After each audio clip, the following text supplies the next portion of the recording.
საერთაშორისო ასოციაცია კივიტას გეორგიკას პრეზიდენტ მაია ნასრაშვილთან და პროექტების ოფიცერ თია ძოწენწესთან ერთად ვისაუბრებთ. მოგესალმებით და მადლობა სტუმრობისთვის. მაია, თქვენით დავიწყებთ, მინდა ჯერ უპირატესობებზე კითხოთ, რა დადებითი მხარეები აქვს და არაერთია ასეთი მართალია, ხო? AI-ში და ზოგადად ხელოვნური ინტელექტის გამოყენებას ბავშვის ზრდის, განვითარების და განათლების კონტექსტში. ხელოვნური ინტელექტი რეალურად ძალიან ბევრი ბარიერის უგულებელ ყოფის შესაძლებლობას იძლევა, განსაკუთრებით იმ ბავშვებისთვის, რომლებსაც სჭირდებათ დამატებითი მხარდაჭერა საგანმანათლებლო მიზნებისთვის მით უფრო და იძლევა შესაძლებლობას, რომ მაქსიმალურად თანაბარი იყოს ის საგანმანათლებლო პირობები და შესაძლებლობები, რომლებიც ბავშვს სჭირდება სრულფასოვანი განვითარებისთვის.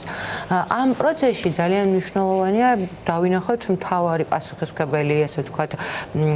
სტრუქტურა, თავარი პასუხისმგებელი პირები, რომლებიც ვალდებული არიან, რომ აქტიურად იმუშაონ იმაზე, რომ ხელოვნური ინტელექტის გამოყენება საგანმანათლებლო სფეროში მოხდეს მაქსიმალურად ეფექტიანად პირველ რიგში და ამისთვის თავარი, ესე ვთქვათ, განმაპირობებელი და თავარი გადაწყვეტილების მიმნაწილებელი უნდა იყოს სახელმწიფო, რომელიც ამ მიმართულებით შეიძლება რომ ხარი დაუჭიროს საგანმანათლებლო სისტემებს, ეს იქნება სასკოლო განათლება თუ სკოლამდელი განათლება იმისთვის რომ ბავშვებს ხელი მიუწვდებოდეს თანაბარ შესაძლებლობებზე რომელიც უზრუნველყოფს რომელიც რა თქმა უნდა ხელოვნური ინტელექტის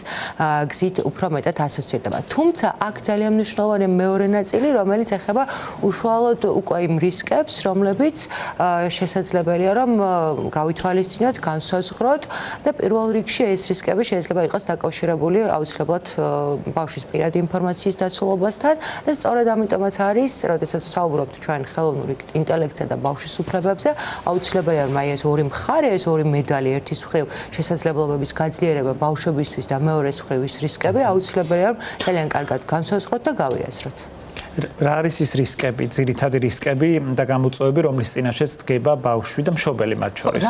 ინფორმაციის გაზიარება ხდება ასეთ დროს, რა სახის ინფორმაცია არის საჭირო იმისთვის, რომ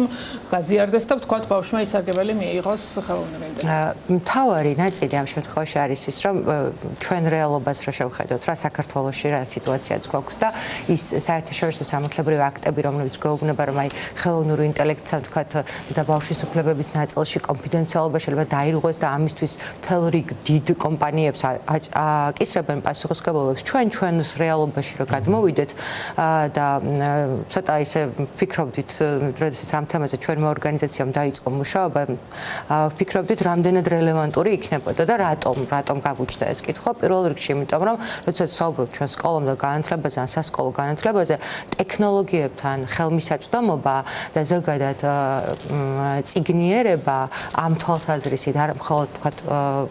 ხელმისაწვდომობა ტექნოლოგიების მე ამისი გამოყენება პრაქტიკაში ჩვენ საზოგადოებაში და ჩვენ საგანმანათლებლო სისტემაში უფრო რომ დავკონკრეტდეთ ძალიან დაბალია. ამიტომ რომ არათანაბრად ნაწილდება. ახლა მე შემიძლია რომ მარტივ მაგალითს მოვიყვანო ჩვენი პრაქტიკიდან, მაგალითად საბავშვო ბაღებში არის კომპიუტერები, სადაც რომელთა ჩართვის უნარჩვევა არის რომ ჩაირთოს ინტერნეტთან დაკავშირდეს. აი ამისი უნარჩვევების დეფიციტზე გვაქვს ჩვენ საუბარი ზოგიერთ რეგიონში და ასეთი რეგიონი ცოტა ნამდვილად არ არის. არ მინდა ჩათვალოთ რომ ეს არის იმ ვთქვათ აღმზრდელების პასუხისმგებლობა და იმ აღმზრდელების დანაშაული, რომლებსაც ვთქვათ ეს კომპიუტერი აქვთ თუნდაც, ხო? იმიტომ რომ მათ რეალურად სჭირდება კომპეტენციების გაძლიერება, მხარდაჭერა, სწავლება, როგორ გამოიყენონ ეს ყველაფერი და მე როგორ გამოიყენონ მთავარი საგანმანათლებლო მიზნებისთვის და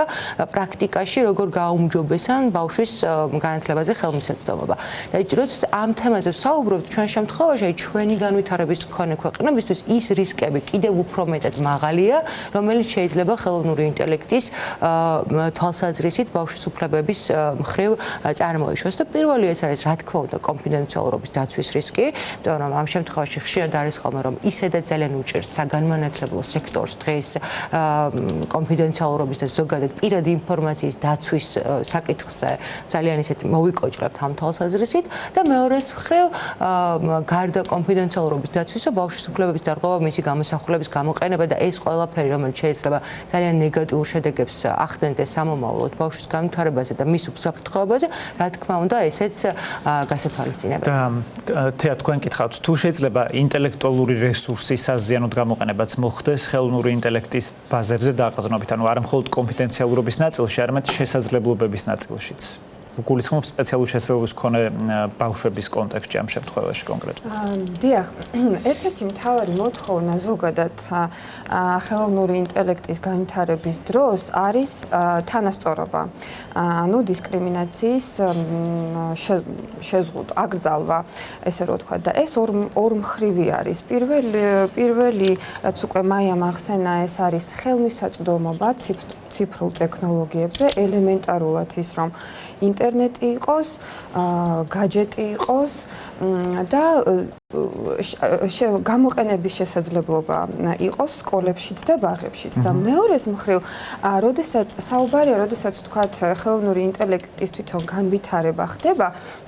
უკვე სპეციალისტების მიხედვით, იქ ყველა ბავშვის კონტექსტი იყოს გათვალისწინებული. ხშირად არის ხოლმე ისე, რომ მაგალითად სპეციალური საჭიროების ბავშვების ინტერესები არ არის გათვალისწინებული თვითონ ხელოვნური ინტელექტის განვითარების დროს. და როდესაც ვთქვათ რაღაც პედაგოგი წარმოიდგენთ ან მასწავლებელი მიმართავს ხელოვნურ ინტელექტს იმისათვის, რომ შექმნას კონკრეტული რაღაცა რესურსი, იქ შეიძლება ვთქვათ ეთნიკური უმცირესობების ან ეთნიკური ჯგუფების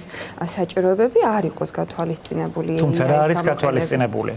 მათ შორის სპეციალური საჭიროების მქონე ბავშვების შემთხვევაშიც რამდენად მნიშვნელოვან ფუნქციას ითავსებს თანამედროვე ტექნოლოგიები და ხელოვნური ინტელექტი მათ შორის, როგორ ეხმარება მათ გარემოსთან ადაპტირებაში იქნება ეს თუ სხვა? ძალიან დიდი როლი აქვს რეალურად ხელოვნურ ინტელექტს ზუსტად აი საგანმანათლებლო რესურსის ადაპტირებაში სპეციალურ საჭიროებებზე. თუნდაც მაგალითად ვიდეოზე სუბტიტრების დადება შეიძლება ძალიან ადვილად ეთნიკური უმცირესობების მათ ენაზე საგანმანათლებლო რესურსის შექმნა, რაც ასევე შეუძლია AI-ს, მაგრამ აქ ძალიან მნიშვნელოვანია ის, რომ რეკომენდაცია გქონდეთ პედაგოგებს, რომ ისინი არ იყენებდნენ AI-ს გადაწყვეტილების მიღების დროს, არამედ იდეების გენერირებისთვის. და შემდეგ უკვე აი კონტექსტზე მორგება, ეს უკვე თითოეული მასწავლებლის ვალდებულება და პასუხისმგებლობაა. ხო, მაია, სარგებელზე რო გავაგრძელოთ საუბარი, ბოდიში მეგონი კითხვის დასმოკიდე და რა არ იყოს შესაძლებელი აქამდე და რა შანსს აძლევს AI ამ ეტაპზე, რომ რაღაც უფრო მარტივად, უფრო საჭიროდ და სასარგებლოდ მივიდეს ბავშვებამდე. როდესაც საუბრობთ სარგებელზე და ძალიან მინდა რომ ამაზე განსაკუთრებული ყურადღება გავამახვილო, იმიტომ რომ დეზინფორმაცია სამწუხაროდ ისეთი დოზით ვრცელდება ხელოვნური ინტელექტთან დაკავშირებით, რომ ძალიან ხშირად მაქვს ხოლმე იმის განცდა, რომ აი საზოგადოებასაც ისე მიეწოდება ეს ინფორმაცია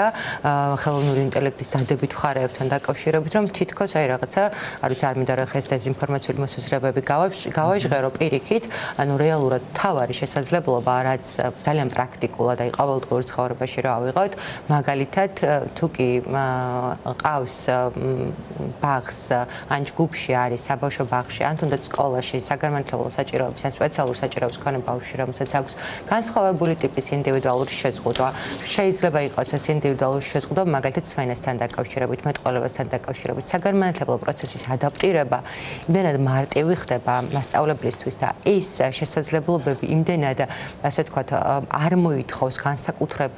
განსაკუთრებულ დროსა და ძალისხმევას, რომ პროცესი გაცილებით მარტივი ხდება, საგანმანათლებლო პროცესი გაცილებით მარტივი ხდება. უბრალოდ ამ შემთხვევაში ძალიან მნიშვნელოვანია, რომ ჰქონდეს ცოდნა მასწავლებელს, ჰქონდეს ცოდნა ამის აღმზრდელს და ჰქონდეს სწორად გამოყენების ასე ვთქვათ, ჯერ სახელმწიფოს უნდა ჰქონდეს ამის ცოდნა, რომ შემდეგ მათ გადასცეს, ხო? ის უნდა იყოს პრიორიტეტი. პრიორიტეტი უნდა იყოს სახელმწიფოსთვის ნამდვილად, იმიტომ როგორია მაია საერთაშორისო პრაქტიკა და რას ნიშნავს ხელოვნური ინტელექტის წიგნიერება?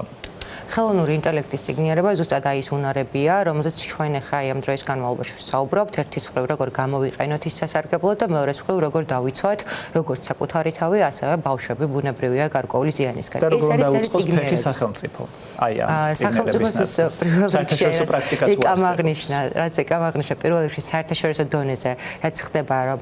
იღებს სახელმწიფო ამაზე ვალდებულებას, რომ ერთის მხრივ იმ კომპანიებთან, რომლებიც ბაზარზე მუშაობენ, მათთან ითანამშრომლოს და მეორეს მხრივ იმუშაოს უშუალოდ საგანმანათლებლო დაწესებულებებთან და ასევე ფართო საზოგადოებასთანაც მათ შორის და თუნდაც იგივე დეზინფორმაციასთან ბრძოლას ამის ნაწილია, როგორ შეიძლება გამოიყენოს ამ არსებობს შესაბამისი სისტემა,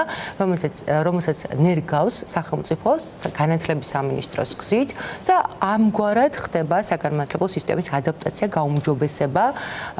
იმ რეალობაში, რომელიც ასე ვთქვათ ხელოვნური ინტელექტის დადებითი მხარეების უკეთ გამოყენებას გულისხმობს პრაქტიკაში. აი მაგალითისთვის რა ვთქვათ, ერთ-ერთი ხა ყველაზე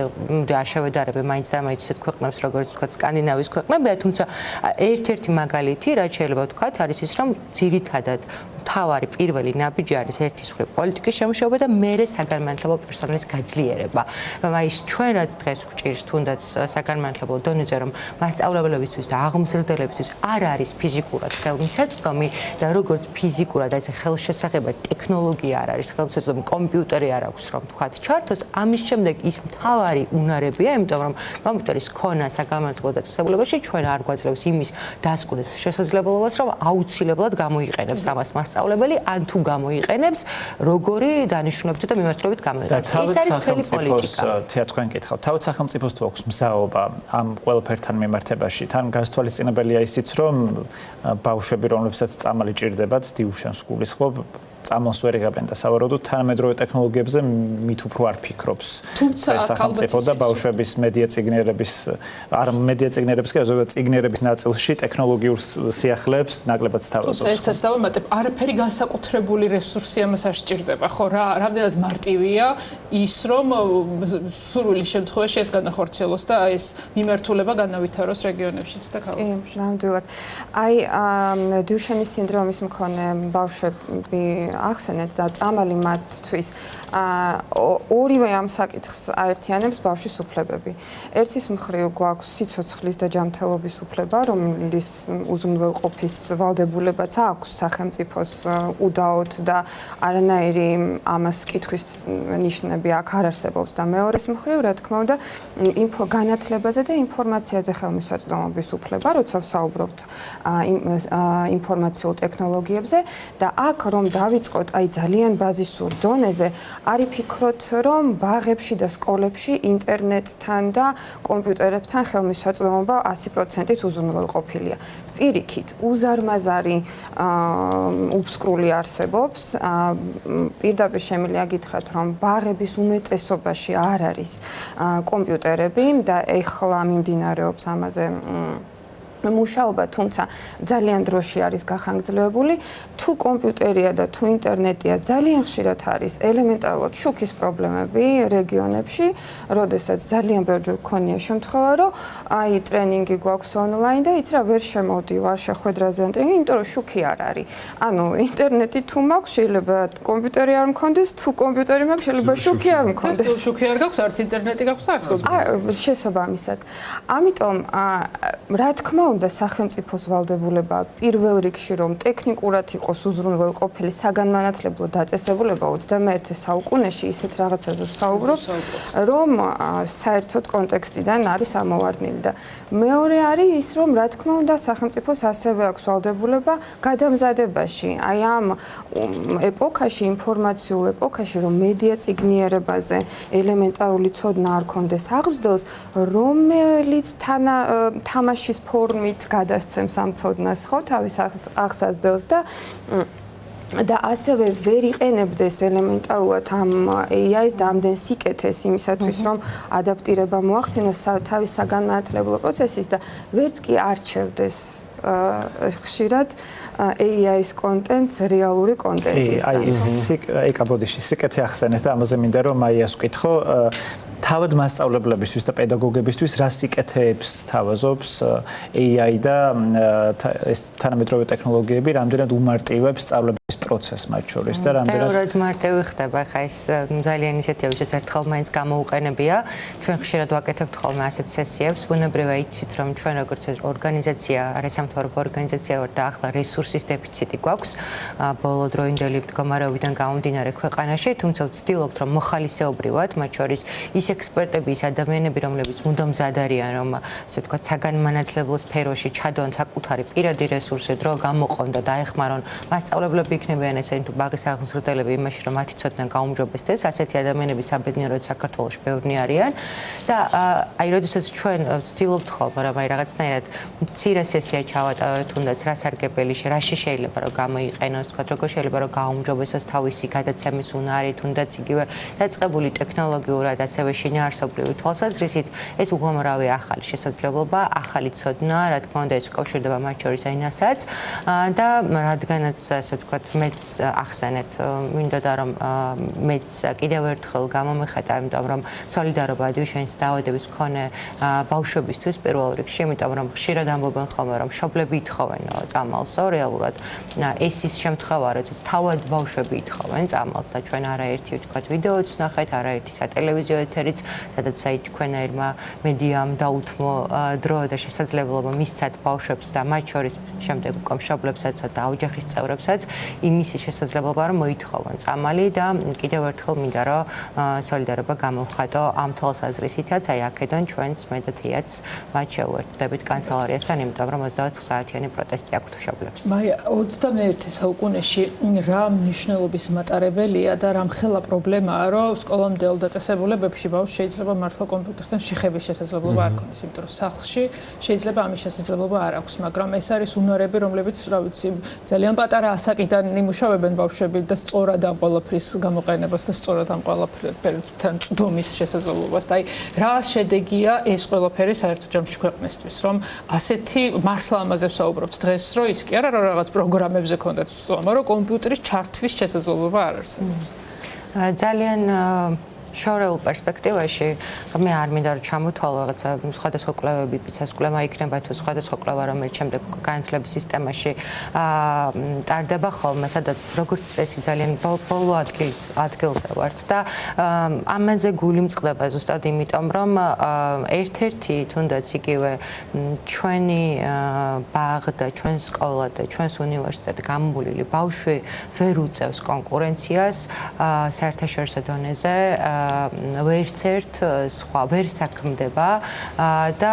ეს კონკურენტუნარიანობა ძალიან დაბალია. თუმცა აი ხა ხვალინდელ და ზეგინდელ პერსპექტივას რო შევხედოთ და არ ვთქვათ 20 წლის შემდგომ პერსპექტივას ეს ყოველივე აისახება იმ მხრივ რომ დღეს საგანმანათლებლო სისტემა შეცვლილია და შეცვლილი აქვს ასე ვთქვათ თავისი დანიშნულება, თავისი ფორმატი და ჩვენ სამწუხაროდ ვერ ვახერხებთ ძალიან შორს ვართ აი ამ შეცვლილი საგანმანათლებლო და გაუმჯობესებული თანამედროვე საგანმანათლებლო სისტემისგან, სადაც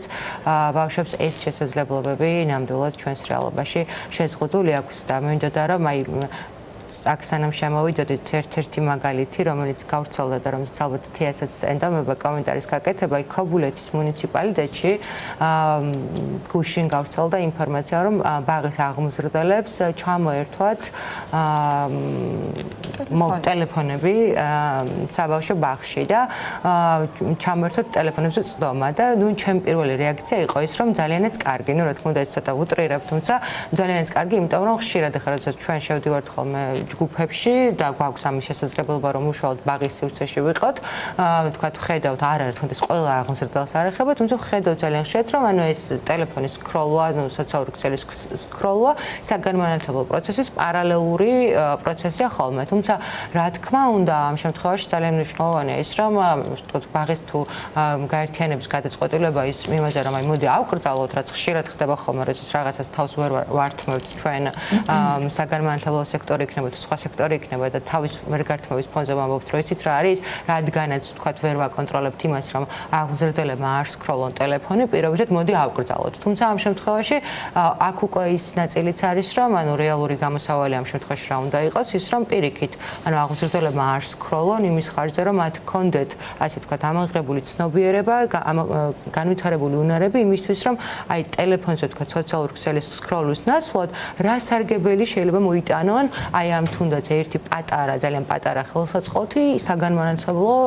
პროცესისთვის და აი სწორედ ეს არის ამ შემთხვევაში ძალიან მნიშვნელოვანი, რომ ის კი არა რომ ჩვენ თქვა ავკრძალოთ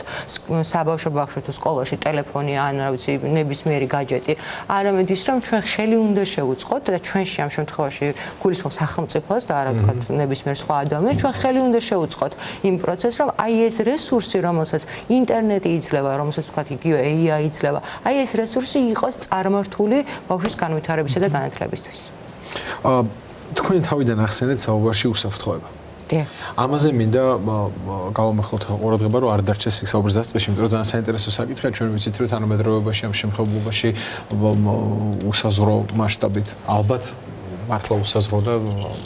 დაცვის მექანიზმებიც ამ მხრივ ცოტა სუსტია, იმ თვალსაზრისით, რომ არ ვიცით სად როგორ რანაირად მოხდება ჩვენი შვილი რა გარემოში რა განსხვავებაში.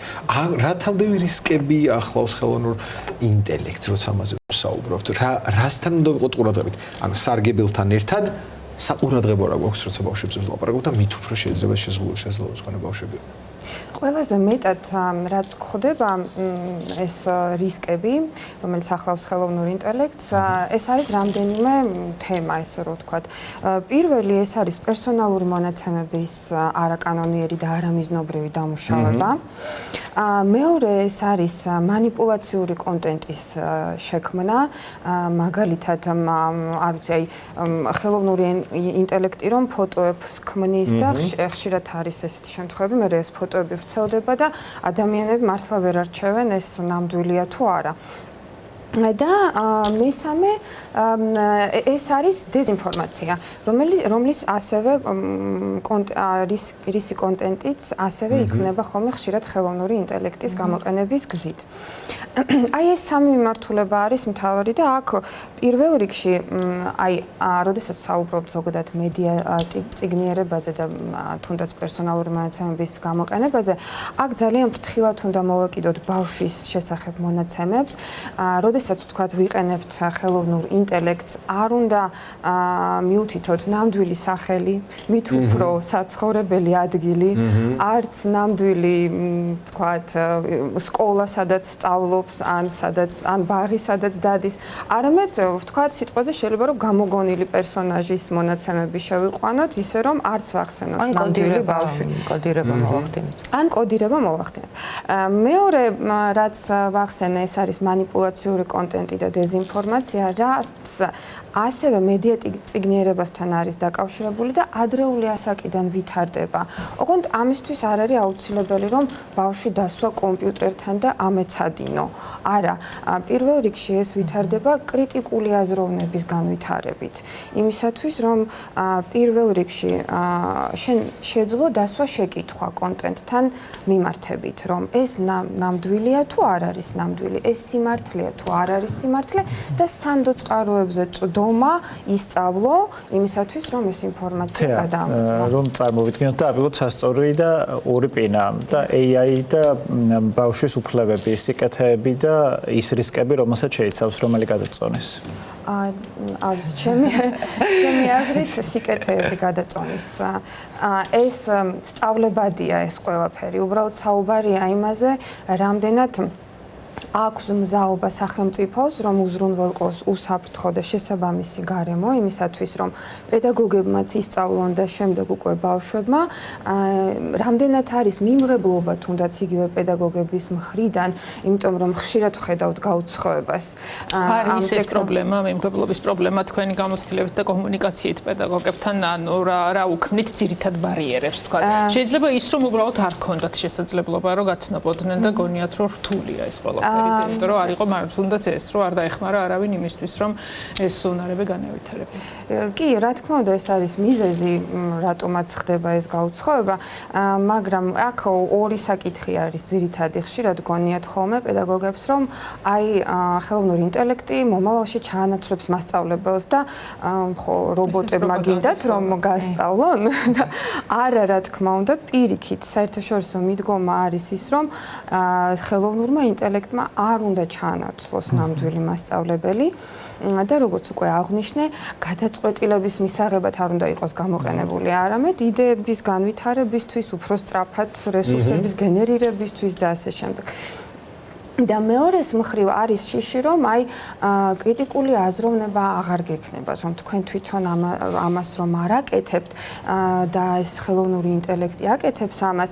თქვენ ვერ ისწავლით სათანადოდ. რეალურად დღესდღეობით განათლება ძალიან შეცვლილია და გარემო არის ძალიან შეცვლილი, სწრაფად განვითარებადი, უამრავი ინფორმაციას იღებენ ბავშვები ყოველდღიურად და ამის დამუშავებაში და რაღაცნაირად დამენეჯმენტებაში მათ ჭირდებათ დახმარება თუნდაც ტექნოლოგიების გზით. ორი წუთი გრჩება და მაია რომ შევაჯამოთ, მაშინ როცა სახელმწიფო არ გამოთქვამს მზაობას რომ ფეხი აუწყოს თანამედროვე ტენდენციებს, რეკომენდაციებს თუ დოკუმენტებს თუ სხვა, თქვენ რა რეკომენდაციებს გასცემთ უშუალოდ პედაგოგებისა და მასწავლებლებისთვის, რომლებიც ახლა იწყებენ ხელოვნური ინტელექტის გამოყენებას? აუცილებლად უბრალოდ ერთი და ვისაც ეშინია მითების გამო. აი თეას ნაწილში მინდა რომ დავამატოთ ჩვენ იმის მოლოდინი რომ პირობითად არ ვიცი აი თუნდაც მაგალითად ჩემი ასაკის ადამიანი ისეთივე ესე თქვა გონიერი და სხარტი მე ყოველთვის ჩემი თავიდან გამდა რომ ვამბობ თქვა ისეთი სხარტი ვიქნები ხელოვნური ინტელექტის და ტექნოლოგიების გამოყენების როგორც თუნდაც მაგალითად არ ვიცი ჩემი შვილი ხო მაგის მოლოდინი არ მაქვს ის რომ და ეს რო განვაზოგავოთ ხეს ერთი პატარა კონკრეტული მაგალითი მასწავლებლებისთვის ის რომ ისინი გახდნენ თქვა არ ვიცი ნებისმიერი საგნის მასწავლებელი გახდეს რაღაცა განსაკუთრებულად ტექნოლოგიური ტექნოლოგიურად მოფრინე ამისი საჭიროება არ დგას ერთადერთი ნაწილი ამ შემთხვევაში მთავარი რაც უნდა დააპრიორიტეტოს სახელმწიფომ არის ის რომ პირველი არ ეშინოდეს საგანმანათლებლო სისტემას ხელოვნური ინტელექტის და ზოგადად ტექნოლოგიების და იყოს ტექნოლოგიებზე ხელმისაწვდომობა საგანმანათლებლო სივრცეში და ეს იგულისხმება როგორც ფიზიკური ასევე უნარჩვევების დონეზე ხელმისაწვდომობა და მესამე ძალიან მნიშვნელოვანი ნაწილი რომ აი ამ პროცესში ხელშემწყობი იყოს აი იმ თანამედროვე ტექნოლოგიების და რაც მთავარია ხელშეწყობის გარდა მასწავლებელს თუ საგანმანათლებლო ნებისმიერ სისტემას კონდეს იმისი ვალდებულება რომ მასწავლოს ბავშვს როგორ იყოს დაცული აი ამ პირობებში დღეს აი ამ ინტერნეტისა და ტექნოლოგიების პირობებში ზიანისგან ეს უნდა იყოს ჩემი პერსპექტივით დღევანდელი მასწავლებლის თუ საბავშვო ბაღის აღმზრდელის მთავარი ასე ვთქვათ ნიშა რომ უზრუნველყოს დაცულობა და თან წაახალისოს ხელი შეუწყოს გამოიყენოს ეს პროცესი საგანმანათლებლო მიზნით. კიდევ მე დავამატებ ერთ დილეტანტურს, მაგრამ ჩემი დაკვირვებით ერთ ფაქტს რომ ხშირად მასწავლებლები არიან ხოლმე უფრო ცენტრალურ ქალაქებში იმ ორიენტირებულები რომ ამოიცნონ ხელოვნური ინტელექტის მიერ დაწერილი ტექსტი, თუმცა ჩემს უნდა ამოიცნონ პრობლემა, რატომ უწევს ბავშვს რომ ხელოვნური ინტელექტის დახმარებით წეროს თავისუფალი თემა. კი. მადლობა. მადლობა ძალიან დიდი საინტერესო საუბრის